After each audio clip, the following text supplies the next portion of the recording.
Welcome to wizard.com. This is Ashwini, Maths tutor. Our question is, which is smaller number, whether 3 by 6 or 4 by 5? Here, in between 3 by 6 and 4 by 5, to check which number is smaller, firstly, let us make the denominator same. Means LCM of 6 and 5 is 30. So, we need to multiply 3 by 5. So, there will be 3 into 5 divided by 6 into 5.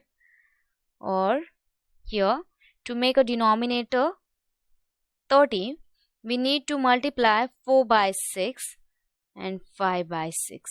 So, 15 by 30 or 24 by 30.